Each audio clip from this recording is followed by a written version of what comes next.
All right. So, good evening, everyone, and thank you so much for joining us on a Monday evening after a hard days of work. And we're going to have, hopefully, we're going to have a very value creative and a crisp session. And we hope you have a lot of productive takeaways from this session. So my name is Shaina, and I'm hosting this session from Win is Women's Investing Network, and it's our own initiative to educate women, and make them more proactive on matters related to personal finance. So we're hoping to have more and more women uh, participants and investors and thinkers and contributors in this industry. So today we have three very distinguished guests, my friends. So I'll start with Swarup. We have Swarup Mohanty, who is the CEO of Mire Asset, and on the lighter side, he is a great collector of vinyl records and LPs. Welcome, Swarup, and thank you so much for sparing out your time tonight. We have with Thank you so us, much for having me. It's my pleasure. thank you, Swarup. We have Prableen Bajpai with us, who is the founder of FinFix Research and Analytics. And Prableen is also uh, an avid golfer. And Win is Prableen's own initiative. So, congratulations, Prableen, for taking such a wonderful initiative and also making me a part of it. Thank you so much. Thanks, Shaina. And last but not the least, we have our friend Gurmeet with us. Gurmeet is the CEO and co-founder of Complete Circle Consultants, and he is an avid fitness enthusiast, a runner, and a cricketer. And he's been kind enough to join while he's traveling. So thank you so much, Gurmeet. It's really nice of you to do this. So without further ado, I think I'll get on with our session tonight. So our session is on busting investing myths, and we hope we can clarify a lot of very potent yet destructive myths about finance and get us on the right track. So just around this topic, and my first question is to you, Swaroop, that if you could pinpoint one investing myth that, in your opinion, has been guiding or misguiding investors since a long time, what would it be? So, yeah, I think the first one would be the simple one, that the stock market is a quick way to make money. Making money is never easy, and one has to really invest one's own time towards it, and there is no shortcut to making money. So that, according to me, if we were to kick off, would be my first myth. There is no shortcut to anything, and definitely not the stock market. People feel that it's an overnight money making machine, but that's not how it is. There's a lot of science that goes into making money there, and that science has to be respected. Wonderful, wonderful, Swaroop, and absolutely, that is the most common myth. Gurmeet, if I was to ask you the same question, what do you think is something that you've come across, which is a totally false notion, but people are guided by that? Yeah, I think Swaroop said it correctly. I think one is obviously quick rich syndrome, and I think two myths according to me which I find which haven't served investor well. A is too much focus on stock picking and or mutual fund selection, and very less focus on position sizing. Right, the best of the investors I know, have made it not just by identifying a particular stock or an MF, but by actually building a considerable position in it. And I was doing one maths with Chitej, and we figured out that there were at least almost a dozen funds where the NAV has gone up more than 500. That is like a 50 times. There are at least three funds where the NAV is more than 1,000, and there is another fund where the NAV is actually gone above 2,000, which is 200 times, right? It's just that we keep analyzing which fund has done well, and so position sizing to me I think is extremely underrated. Uh, the second myth I find is this too much discussion on creating alpha. I've beaten the market. I've generated so much returns with very little emphasis on risk, with very little emphasis on what you are as a person, what you want, what your goals are. I made this point earlier also. A 10-year Nasdaq ETF return is also 25% CAGR. So I think I find this discussion that I would generate alpha. I would beat the benchmark, and you tend to copy people. You tend to take disproportionate risk. You tend to lose your peace of mind, and which eventually defeats the very objective of financial planning. Right. In fact, yes, Gurmeet, and this is something that that I actually took note of while I think we were discussing it the last time, that the position sizing is important, and how I was really impressed by how you were, adding the number of particular stock rather than just, adding more and more names to your portfolio. So, Prableen, we've heard these myths, but if I may ask you, what is something that you would want to change uh, in the investing behavior today, considering the market size, market penetration, etc., and the investor behavior? What is one change that you would love that investors should accommodate in their investing style? Uh, I think a lot of things, but firstly, totally agreeing to what Swarup and Gurmeet have just said, that these are things which we see, in investor behavior. And I think, China, if I have to pinpoint one thing, then it would be, to add patience. We lock our money in PPF, we keep patience that it's for 15 years. We lock money in EPF, we know it's for retirement. We get stuck with very bad endowment policies, insurance policies, but we have to stick to them, because if we stop paying a premium, their surrender values are so high and you can't exit. But with mutual funds, I feel that it's such a beautiful and a lean product which is out there for investors. But just because I think it offers the transparency and the flexibility and the freedom, I think these aspects actually work against it. So we are continuously judging whether I'm in the best performing fund.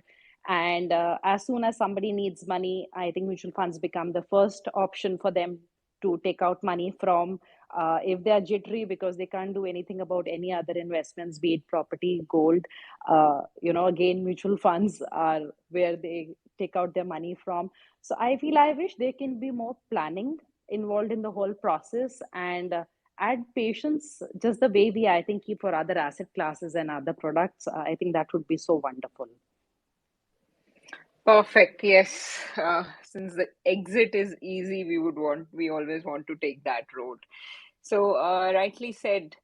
So my next question is for you, Gurmeet. And so, the market is abuzz with a word which is overvalued. So everything is overvalued these days. The valuations are touching sky high, and especially for some new age businesses. And we keep hearing about it more and more, especially on these social media platforms. So all this can be very confusing for a retail investor. What what should be the investor strategy in this case? Should they wait for the values to get corrected, or should they just go ahead and invest, or should they avoid a lot of businesses where the valuations or the stock prices are expensive? I think that's a good one, and I think the market will test a lot of it. I think particularly this year. So see what has happened. We have to, just to give you a context, Shaina, is that so we have been used to printing of money and zero interest rates for far too long, right? It's all started with 2008. The great financial crisis.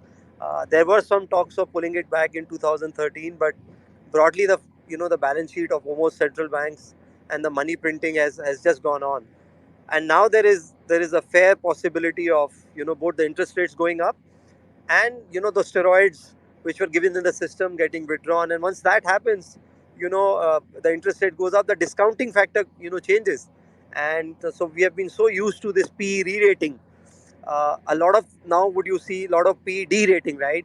So I think the market has its own way of teaching you basics, and it may delay it, but it will eventually teach you that. So I think valuation should be looked at in correlation with earnings. Valuation on their own do not have any meaning. A Tata Steel is at a 4 PE. At $1,200 may not be, if let's say you are a believer that commodity cycle has peaked out, even at a 4 PE you may not find a lot of value. I'm just giving an example to make my point. And there might be a company, which is, let's say, in IT services, which is giving a guidance of, let's say, 20 to 22% on top line with EBIT margin of 23-24%. It may not be expensive, let's say, 24-25 times forward. So valuations have to be looked in conjunction with earnings, in conjunction with the visibility of those earnings and growth, and not just in isolation. Coming to new age companies, I've always said this, and I'm just repeating it. I think the core portfolio, and I'm talking about me, each person has its own way of looking at it, should be very solid. This is hard earned money, and core portfolio has to go through a combination of good fundamental stocks, mutual funds, PMS. I always say this is not this versus that. It's about finding the right combination, right? And once you figure out the right combination, the core portfolio should go in there, which should solidly track growth at reasonable valuations. A 5-10% of the portfolio, if you're a very high risk taker and you don't mind losing some capital, should go into some of the new age companies. A lot of these new age companies, the business models are going to change. You don't know what Zomato is going to be, let's say, 3 years down the line, or what a Nykaa would be, or what a Nazara would be. There's so many others. I'm not giving any stock recommendations, but I'm saying a lot of these companies, the business model could be very different, from what it is right now. So I call it concept investing. You should play this game like the VCs do. Sectors, let's say I understand fintech, or I understand, let's say, financialization of savings. I can make a basket. I can make that basket, could be fintech, it could be QSR, it could be D2C brands. Make a small basket of 5-10%, invest in multiple ideas, be mentally prepared that some of them are going to go bust. That is how this game is. And just hope that maybe one or two will become, multi-baggers for you. And that is how, everybody plays this game, even including some of these PE funds. So only do it if you are okay losing that part of capital and you have the risk appetite. Absolutely. So that's a great perspective, and you've discussed in detail about the equity part of it. And Swaroop, I'm going to come to you again for how a retail investor should have an not just equity but a ideal asset allocation mix. So why don't you share what is the kind of asset allocation mix that maybe you hold or you suggest, and also the categories within say a mutual fund. What are the categories that one should hold or you hold, and the rationale behind that? Yes, and actually, as an investor, I'm a very boring investor. I always say that, before you start investing, you should ask yourself a very simple question: why are you investing? And that sort of sets the tone, because if you don't know why you are investing, you will never get to where to invest. Invariably, people ask us, which is your best fund? For all you know, the best fund need not be part of my portfolio because it's not suitable for my goal.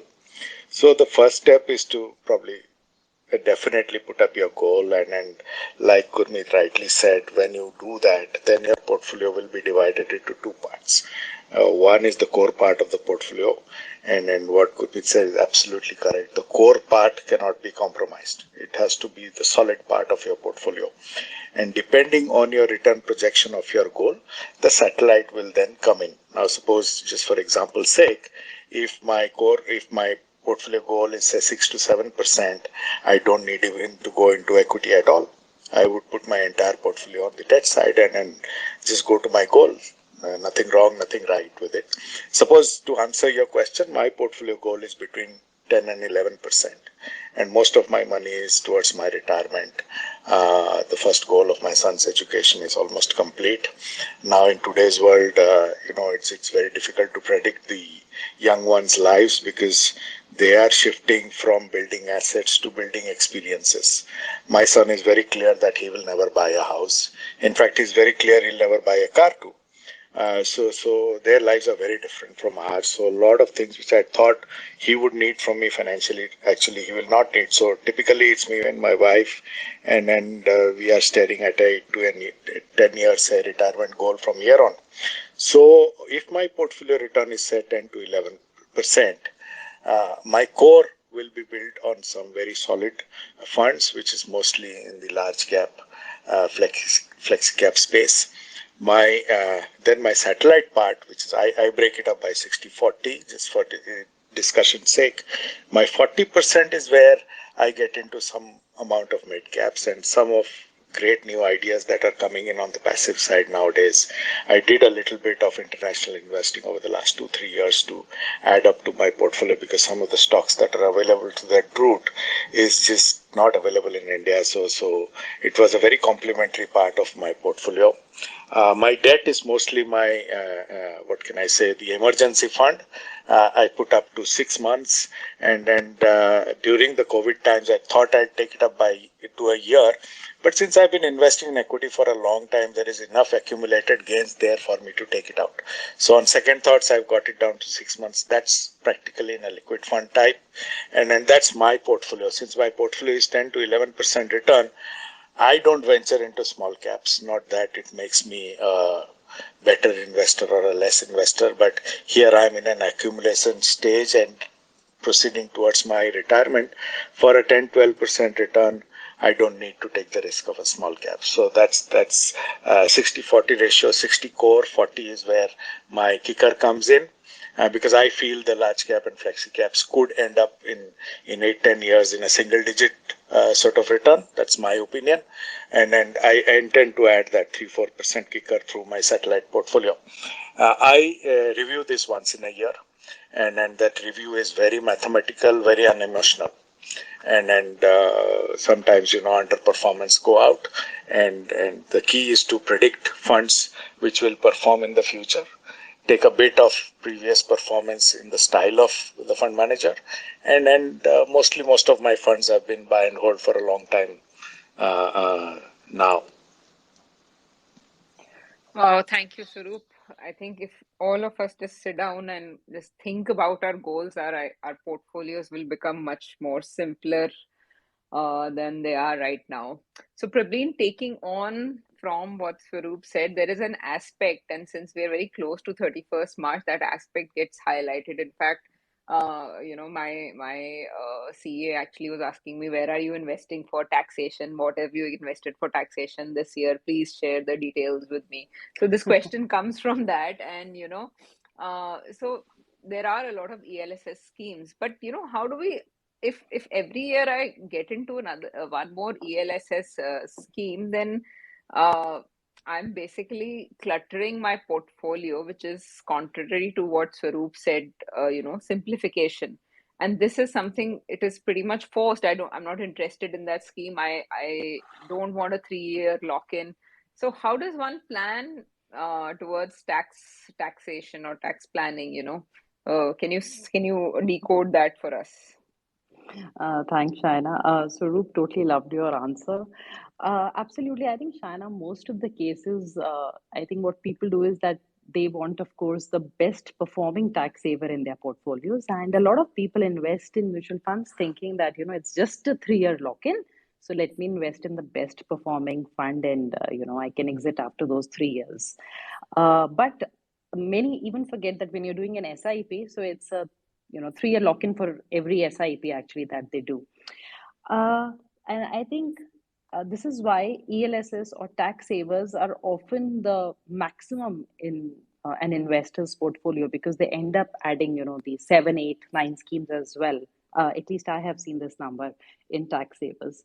I personally feel that tax planning, because this is like it has to be there. You cannot just avoid it. So if you have to invest under ATC, and if you're looking at mutual funds, I think it's so important to make it a part of your overall financial planning process.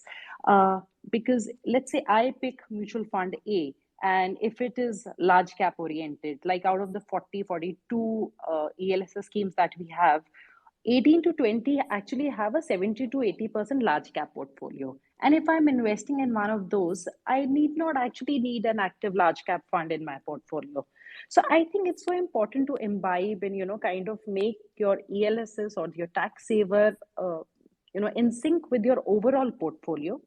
And I think, Shaina, another thing that this particular product is a beautiful way for youngsters, especially, to create decent amount of wealth for themselves over the longer time period. So if somebody is starting at 25 and doing this, 12,500 on a monthly basis, in a span of 30 years, which we see as a typical, life, your working years, that person would have invested about 45 lakhs during those 30 years.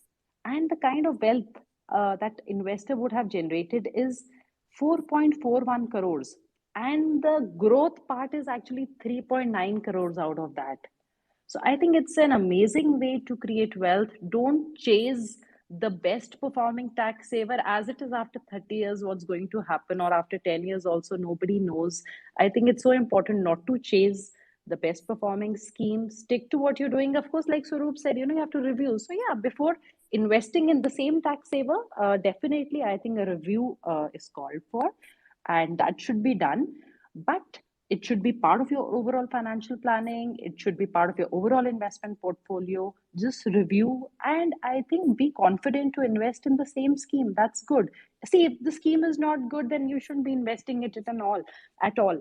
And if it's good, why not hold it for the long term? So I think if used nicely, this can be a great way to ensure that your portfolio doesn't get cluttered and it creates reasonable amount of wealth over the longer time period.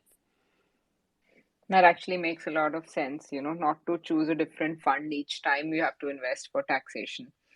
So, Swaroop, my next question is addressed to you once again. That, so all that we discussed, and especially for retail investors, have it easy. I feel that they have understood the long-term products much better. So, even if they don't understand a long-term investing product, they would just go in. They have an option to just go in for an index fund and forget about it, and an SIP in an index fund, or an SIP in another fund, and just forget about it for long term.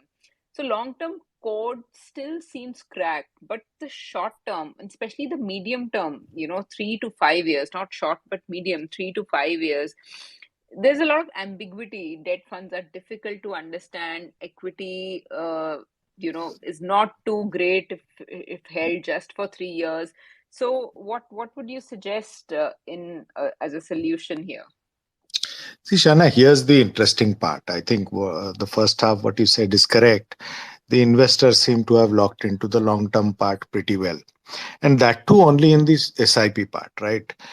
Here's something maybe people may not agree with me or agree with me, but today the go-to investment solution is through the SIP route. I completely disagree with that. If you have money, you have to invest today. I mean, why are you breaking your lump sum to form SIPs? The SIP is a cash flow solution to your investing. It's not the only solution to your investing. Point number one.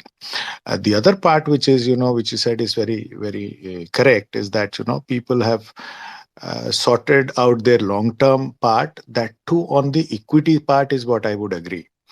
The reason one comes to mutual funds is because one does not understand markets, or one does not want to understand market. Hence, one hires the fund manager.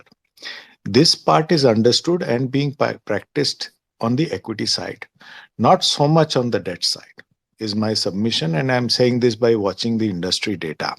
Suddenly, for the next 1 year, I can say this with a fair amount of what can I say, confidence, that the long-term investing in debt is dead. No money will come into long-term investing in debt at all. If one knows which way the markets will function, one can do that, right? Nobody knew that US would have 7.5% inflation. A country like India, which had practically slowed down before COVID, is now looking like one of the best countries post-COVID. What the interest rates will be, how they will figure out, how the central bank will react to this situation is something which time will tell. When you look at investing, the best thing to do is to marry your investment horizon to the underlying fund. And there is an underlying fund for every horizon at every risk in the industry already. For the shorter run, that is 1 to 3 years or maybe 6 months to 3 years, you're absolutely right that unless one has a specific call, it's not right to look at the equity side. But how do you know that from here on 3 years debt is not good? I mean, look at some of the yields that are coming in now. It's probably one of the best times to get into long yield, right? If the interest rates were to harden a little bit more, like you react on the on the equity side, which is when the market goes down, we add a little bit more. Why don't you do the same thing on the debt side? It is one, we whenever, when I reflect on my entire sales process or my communicating process, is that we would, and Gurmeet, correct me if I'm wrong, or Prableen, correct me if I'm wrong, is the moment we talk to asset allocation in a presentation, we quickly shift to equity. We've not communicated much on the asset allocation in debt is a reality. If you have 3 year money, put it in a long debt fund and leave it to the fund manager to navigate you through the interest rates movement or the credit cycle movement. He's there, he's charging you a fee for that. He or she is charging you a fee for that. But marry your investment horizon to the underlying fund. And trust me, the fund manager will do a good job of it. If you don't like the fund manager, change the fund manager like you do on the equity side. So, on the shorter run, my only thing is after you've sort of broken down your asset allocation to which part is debt and which part is equity, then marry your investment horizon to the underlying fund and let the fund manager do its own job. His or her own job is my way of looking at it. And there is no point, like you don't time the market on equity, you don't time the market on the debt side too. Wonderful. I think you're absolutely right that we just love to educate on equity, and equity has become a comfort zone for the educators and speakers as well. And we tend to avoid or just shrug the debt part. So, final question to Gurmeet. And Gurmeet, you're a stock enthusiast as well as an MF guy, but overall, do tell us what should be the exit strategy. It seems people know when to enter, they don't know when to exit. I have met so many people, they really don't know why they have invested, and when will they keep asking, is it this price is good, should we leave? This much profit is good, should we leave? So please educate us on what should be a great exit strategy.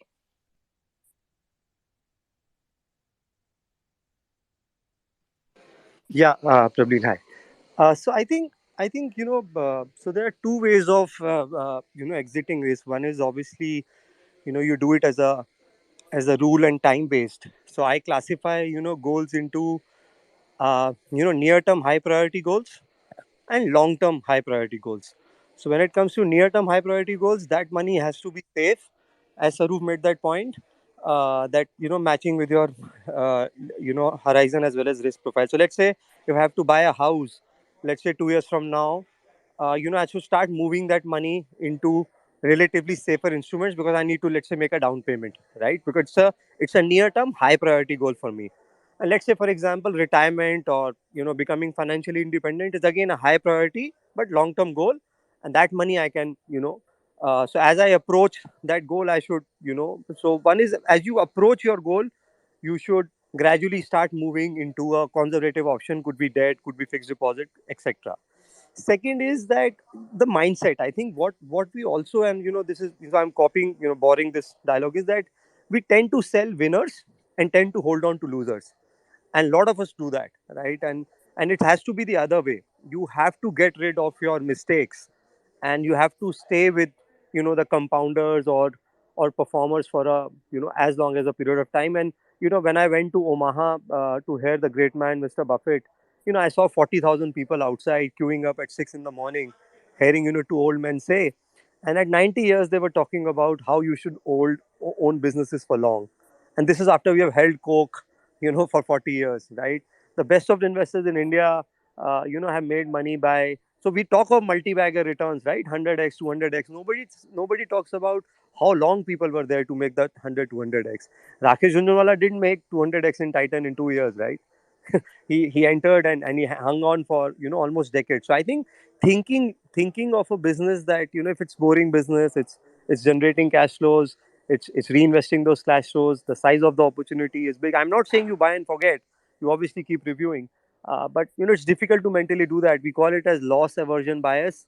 We tend to sell winners, book profits early, and in our mind we tend to hold on to losers, thinking that in your mind it leaves a scar that you booked a loss. I think that probably, if good investors get hold of, I think they plan their exit beautifully. And my I always tell this to young investors is that what investing can do, if you can do 20-30% of whatever you make, whether it's your salary or professional fee or whatever income you generate, if you can do that 20-30% in equity, like for 10-15 years, trust me, you'll be a different person. You will start looking at corrections very differently. You will start looking at the events like Ukraine, Russia very differently, Brexit very differently, COVID very differently, very, very differently. And I think, and again, the underlying period there is give yourself a little time, right? Everything happens with time. And once you do that, I think even the exit strategy, what to do with pot of money, becomes a lot clearer. Wonderful. Shaina, can Yes. I just make one small Absolutely. point? Please, please, please, Yeah, Prableen, Shaina. See, please. this is a humble request. I see a lot of discussions on profit booking in mutual funds, right? I just like to leave behind a thought. It's people's money, it's their right to exit. But when you're booking profits in a mutual fund, I'd like to leave behind a small exercise, because you look at markets and you book profits on the NAV. The day you're exiting, just write down the NAV that you are exiting at. And when you think markets are right and you come in again, just write down the NAV that you are entering it back in back. That's a small exercise which one should do, and then carry on this whole concept of profit booking as a practice. Is my small sort of submission which I'd leave behind in this booking of profit concept in the market, especially in mutual funds. And one point again, I wanted to add, thanks Swarup for raising this. Profit booking also means technically booking profits. A lot of people think that redeeming the entire thing is profit booking, right? So figure out what you actually want to do. A lot of time this word is used so loosely, right? So let's say 100 has become, let's say 150 in a very short period of time, and probably you think that the returns have come far more quicker than they actually should have, and you were expecting it, probably let's say to make 50%. So profit booking doesn't mean redeeming just about everything. So be very clear of what quantum you want to move at. We call it a rebalancing. A lot of investors follow a formula that I'll keep 50-50 debt equity allocation, and once equity goes up I will rebalance. Have a process and a formula in place, right? Just don't do it randomly, looking at what people are saying on television, or we are saying something on spaces.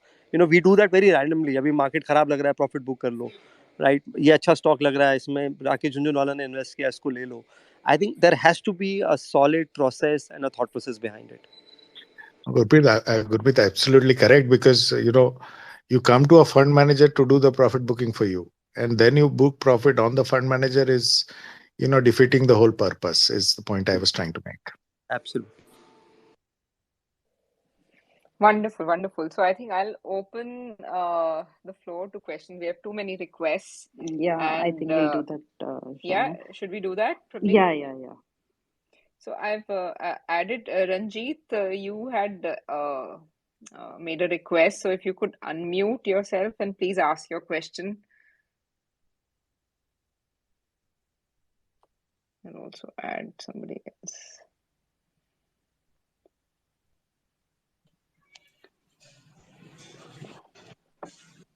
Hi. Hello. Hi, Ranjit. Yeah. Yeah, my question is it right time to book some profit in small cap fund? We were just discussing booking of Yeah, yeah, profits. yeah, I was listening. But actually, I have some investment, lump sum investment in Canara Robeco small cap. So, could you answer this? Prableen, do you want to take that? Oh God. Okay. Ranjit, do you need this money? No, no. Or you're just happy with the profits and you want that, let me just pocket them now, right? Yeah. See, if you have If if you have a decent time horizon in front of you, then why? It's like let the tree grow. It's fine. It may go down in between, but if you can withstand some volatility, being small caps, I feel it's okay if you stay invested as well. If you do have a reasonable time horizon in front of you. If your goal is, let's say, just a year or 2 years away, then yeah, I think you should start booking your profits. but can I book some partial profit?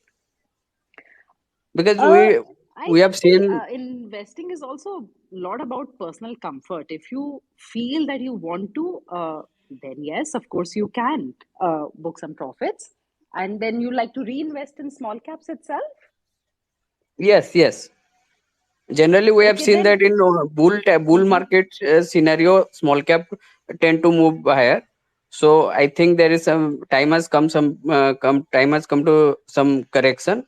I want to switch it to liquid fund, and then when Mhm. after some correction, I would then move it to small cap.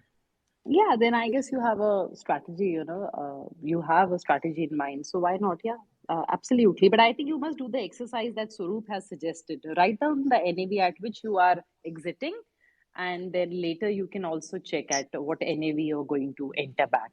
Yeah, yeah, sure, sure. Gurmeet, you want to add something, it seems. Yeah. So Ranjit, also let me tell you this, that since you have invested in small cap, returns in small cap are very lumpy.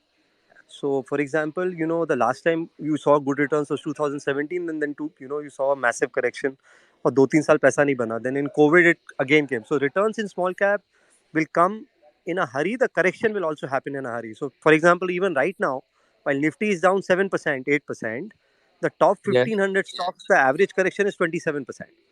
So yeah, be yeah. very careful when you so इतना आसान नहीं है liquid में आके correct होगा तो जब डाल देंगे, क्योंकि what happens is when they start falling, वो हिम्मत नहीं आती है 50% फॉल पे डालने की. So my suggestion is that if you are doing small cap, you should be very clear that I'm here, you have a block of more than 5 years, play out one full cycle. Otherwise आप ये in out बार बार करोगे, my sense is it's very, because there are two legs to it. You have to catch the top, then you have to enter the bottom. हो नहीं पाता है. So my own experience has not been very great, and as Swarup rightly pointed out, if your return expectations are more than 15%, over long term, only then add small caps. If you are more around 10, 12, 13, 14% in your core portfolio, have lesser weightage to it. The weightage is more important in this case than moving in and out of small cap. If you are 20, 25% is small cap, then probably you need to, because this volatility is obviously upsetting you right now, right? So which means your allocation is higher. That's why I said get your sizing right. उतना size रखो जितना matter ना करे, for fluctuations in small cap. That's my humble advice. Okay. So, Deepak, you can please ask your question. Thank you, Ranjit.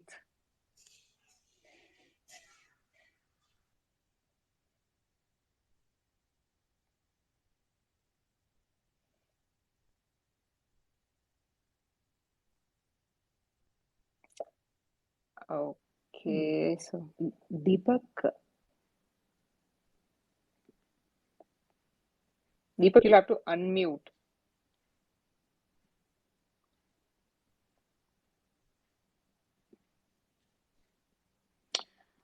okay, Mukund can probably Mukund, ask his yeah, question. Yeah. Mukund, yeah, Mukund.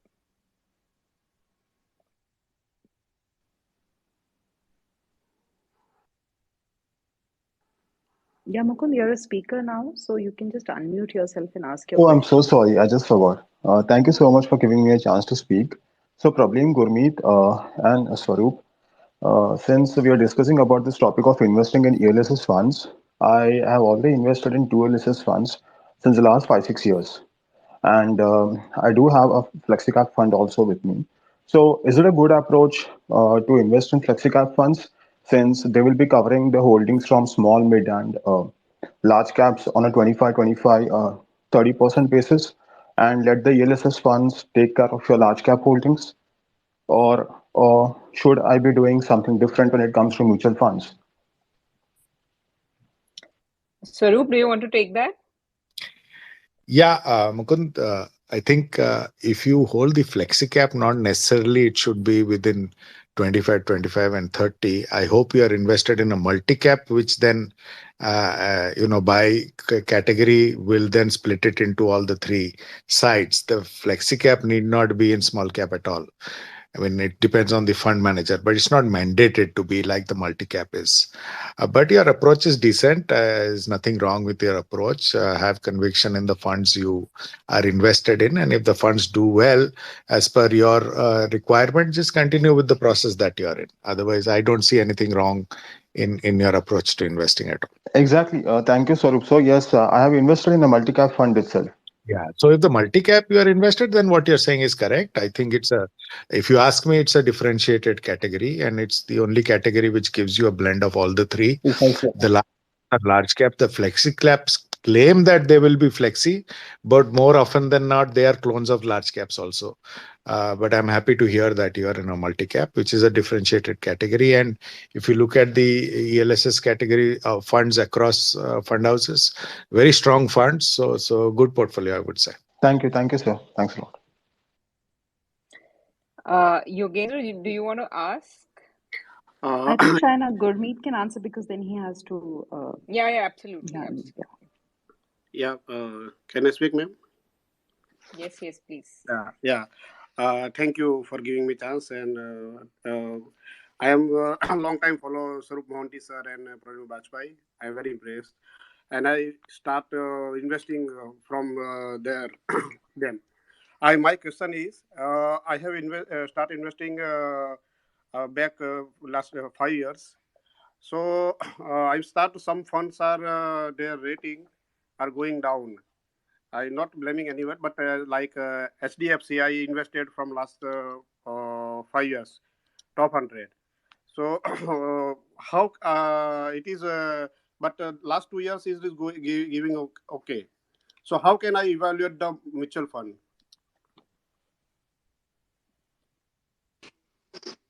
Prableen, you go. He's a long-term follower. I don't want to spill it. Jump in. No, it's okay. Sorry, Gurmeet, it's Please, okay. Gurmeet, please. No, I'm just Gurmeet, go ahead. pulling Now your leg. he will become I'm just your pulling your. long-term follower. I'm just after... pulling. No, Yeah. Gurmeet, aap bolo, then see, he'll be a No, big fan of yours. Please go ahead. Take the next one, Prableen. I was just pulling your leg. Yeah. Please go ahead. It's okay. Okay, so all of you are muted. At least one of you have to answer. So Prableen, go ahead, please. Okay, sorry. I think he'll have to repeat his question that the ratings are going down. He's basically asking how to evaluate a mutual fund because the ratings keep going up and down. And he gave an example of the HDFC. Okay.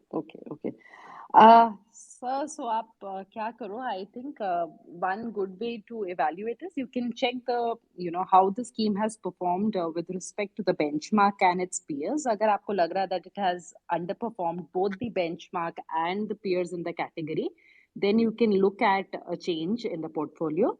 Otherwise, if it is just a temporarily, you feel that in the recent few months it has not been able to catch up, then don't do that. Agar over a longer time period there has been an underperformance with respect to its own benchmark and peers, then I think you should look at a shift. Okay, ma'am. Thank you. That is one way of looking at it. And then, I think more would be, you can also check if there is some change, probably a fund manager change or other things. But I didn't catch the name of the schemes, and I think it would be wrong to actually start evaluating its scheme over here. So broadly, I think just check this for the time being. Okay, ma'am. Vikas, you are a speaker now, so please ask your question. Hi, am I audible? Yes. Hello. Yes, Vikas, please go ahead. Hi, yes. So I have one question. Basically, I just want to understand about the mutual fund. So basically, before investing into the mutual fund, what is the criteria of selecting a right mutual fund? Because as a layman, since I'm not from the finance background, and as a layman person, if I have to select any mutual fund, I would have to go by the rating. So if any mutual fund has a 5-star or 4-star or more rating by the CRISIL, of course, I would be taking no time to invest in. Plus, at the same time, I would also explore the number of equity options that are there in any particular mutual fund, just to evaluate how good or bad that is. So, is there any particular criteria of selecting the right mutual fund? Plus, at the same time, I have also heard that. I mean, there are certain, mutual funds that have a manipulated rating, that I have also heard from one of the wise investor. I have also read in the book. So I just want you to please throw some clarity on this concept. So what are the key parameters that one should keep in mind while selecting the right mutual fund? Gurmeet, all yours. Yeah. So uh, three things there. First is you have to figure out. First, you should start with a broad asset allocation. So as Saru was making that point that if your return expectations are not very aggressive, a dominant part of the portfolio could be large cap and multi cap. So हम लोग एक basically what we follow is for a lot of clients who are young and let's say have, and I'm assuming that let's say you have a 10-15 year goal, we do a 40-40-20 kind of a broad asset allocation where 40% goes to uh, large cap and index funds, the other 40 goes to flexi cap and multi cap funds, and the 20 goes to mid and small cap and even offshore funds or satellite funds depending upon the view on the market. So that's first part of it. And don't add more than 5-6 funds in the portfolio because each fund would have invested in 40-50 stocks. So if you end up adding, I see a lot of investors adding multiple funds thinking that they are diversifying. uh, if you end up having let's say 15 funds, you actually probably are owning the entire market. So have a limited number. I think 5, 6, 7 should be should achieve that level of diversification for you. 2-3 criterias within. Now once the broad asset allocation is in place, so what we follow, I'll tell you, and this is my personal, it's not just the only way to evaluate it. I look at consistency of returns and not absolute returns. So because every year there is a different star fund manager, right? Every year you have a new fund house or a new scheme which is up the charts. So it's impossible to to top just the charts. Few months back you had funds which were investing in Nasdaq topping the chart. Now US markets are down, so suddenly those funds may not figure there. Few funds were underperforming because they had PSUs. Last few months have been so these things keep on changing. In fact, if your all funds are doing the same, you should be worried, which means you are not diversified enough. सब वही लोग खरीद वो train के आखिरी डब्बे को आप नहीं हटा सकते हैं. As long as that last dabba is giving you negative correlation and reasonable diversification, some underperformance actually is good. It means you are covering most aspects of it. The second criteria which we do, which you can also take help of a expert or a financial advisors, is we also try and figure out the earning growth of let's say the top 10-20 stocks in the portfolio. We go level 2 and we say that, for example, let's say there is a portfolio which is underperforming, for example, and has a value style where it tends to buy stocks which are let's say out of favor. I don't want to name funds for compliance reason, and the earning growth is good but the fund is let's say is an average performer. I would tend to hold on to it, right? uh, Vice versa, let's say a fund is doing very well but the earning performance is not really catching up, right? Quarter on quarter you're not seeing the earning growth in the top 10-20 stocks of the portfolio. That's an alarm for me, which means probably the valuations are getting stretched. So we track, and you can take help of some experts to do that. uh, and third, as I said, I prefer, and this is nothing against new fund houses, or and that's as I said, my has the fund manager seen a few bad cycles? To me that makes a lot of difference because a lot of this business is about navigating volatility, right? अच्छे time में अच्छा return बनता है. So when consistency comes with the ability and experience to manage rough cycles, whether it was 2017, whether it was COVID, whether it was taper tantrums, whether it was demonetization, whether it was great financial crisis, हर 2-3 साल में कुछ ना कुछ होता है. So if the fund manager has seen a few cycles and has done relatively well, my confidence on him or her goes up a notch more. Sir, one more thing. Basically, I have invested in 5-6 mutual funds. So when I I mean when I explored their holding, so basically two of three of mutual funds, they have almost a common holdings. Like very few of them are quite different. So, but they are at the same time they are giving me a very good returns. Their returns are as good as 30 to 35%, because I have invested since the COVID levels. So what do you suggest? Should I pull back my amount from that mutual fund and invest in some good mutual funds? See, I'm not sure whether how much is the overlap. If the overlap is almost, let's say, 78, you would probably have to use a software, because you might be seeing the stock names. The percentage could be very different, right? So let's say, for example, there will be two funds who identically hold Reliance, Infosys, Asian Paints, but the weightage could also vary, right? So my suggestion would be to seek an expert advice, run it through a software. If the overlap is very high, let's say it's 80-85%, both in weightage, and maybe you can consider merging into one, but be mindful of the tax implication, because there is a long term capital gain. Be mindful if there is any exit load. Do it over a period of time where it can mitigate both the tax and the load aspect, in case there is. But do not just see the names and top 10 names and do it. Do it through a proper expert, using a proper software tool. Sure. Thank you so much, Gurmeet. Okay,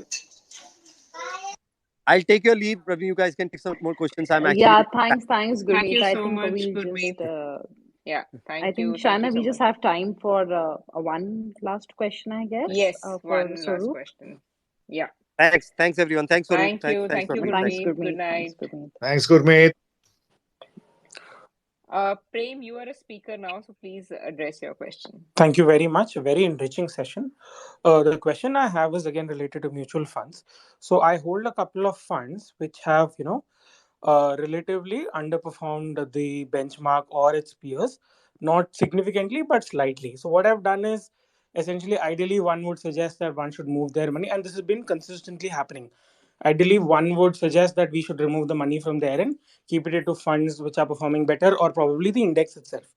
But I did the back of the envelope calculations, generally saying that the tax implication which I would get would typically be, I would be worse off rather than holding the money in that particular fund. So how do you kind of, whenever you're rebalancing mutual funds and shifting from one fund to another fund, how do you take into account tax implications and that kind of a calculation? Swaroop? Prableen, that's your question. No, you have to answer this one. I'll add to it. I think what you said is very good, and I'm so happy to hear that when you're trying to move out, you're keeping the tax implication under consideration, because it can have an immediate effect on your overall returns. See, this is the tricky part, and you have to also become a little mathematical in this approach. Is the way I do it. I mean, if there are times that the fund you've chosen does underperform, and invariably, if you look at what Gurmeet sort of said, is if the track record of the fund manager is good, a good fund manager is also entitled to some bad days. But trust me, a good fund manager will bounce back. It should not happen that you redeem and the fund manager bounces back. That's always that risk that you carry. But if there is consistent underperformance to the benchmark from an active fund manager, then what you are saying is very valid, and you have to take action. But post the taxation period, I mean, long term equity is 1 year, so it's not very long away from wherever you would have invested. So take that in consideration. But my humble request would be, if the track record of the fund manager is excellent, then 1 year is too short a time to sort of write him or her out in these markets. Stay a little bit longer. If you've done some analysis and chosen a fund, there is a reason you would have chosen the fund. So if we are talking about taxation, I will assume on the equity side will be less than a year. Too short a time to really think about this, is my opinion. Understood. Understood. Thanks. That's it for my end. So I think we're almost reaching an hour of this, and we had promised to keep it crisp. I have too many requests, but I think I'll have to let go of them. And please DM us if there are any questions. We'll be happy to pass them on to Prableen and Swarup, and I'm sure they'll address them. So once again, Swarup, any closing comments? Prableen, any closing comments before we end the session?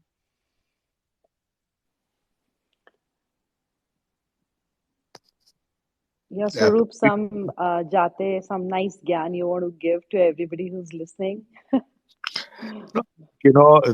I always say that there is a risk to investing, there is an equal risk to not investing. At this moment, when you are seeing so many fluctuations in the market, there will be some volatility in the market, and volatility is the best friend for investors. So look at these volatilities. If they come as great options to buy in a little bit more of the asset class called equity, and don't shy away from the markets now. Post COVID, India is in a very good situation, and it gets stronger by the day. And if you have to do one thing, that is, and my humble request will be to sit in the market, choose a good fund manager, and enjoy this journey with him or her. But stick to the asset allocation. Like, if I think one of very good discussion happened between Gurmeet and the gentleman who wanted to redeem the small cap. If at any point of time such questions come, it means that your risk profile is not conversant to the underlying fund that you are in. Keep a check on your risk profile, and if some things are not uncomfortable, then take corrective action. Otherwise, stay invested. The more time you give a fund manager, the more often than not, the results will be better than what you've expected. Prableen, anything from you before we end? Thanks, Swarup, for joining us. And I think I'll also just say that we've seen such an amazing 1.5 years, 2 years now since the COVID dips, and I think it's time to just sort of reset our expectations from the markets. And I think this will be a real test. I think 2022 will be a test for equity investing, and long-term investors shouldn't worry, I think, with what is happening around them, be it in the US markets or in India. And I think you have to move ahead and stay invested, focus on the process, and keep your goal is what you need to achieve. And I don't think that one really needs to ignore the noise. So I think the focus has to be reaching your goals based on your own asset allocation and the choice of funds that you have. Great, wonderful. So let's cut the noise and let's stay invested. Thank you so much, Swarup and Prableen, for giving out your time, and thank you to all our listeners who joined in today. We are almost, I think we reached more than 600 at one point. So thank you, Wonderful. guys. And thanks, Shaina, for hosting it so wonderfully. Yeah, I was Thanks a just going lot. to say that. Shaina, thank you so much. Really appreciate. Thank you. Thank you, and thank Thank you, you all for everyone. Good joining. night. Good Bye night. bye. Good night. Good night. Thank you Thank so you, much. Swarup. Bye bye. Good night.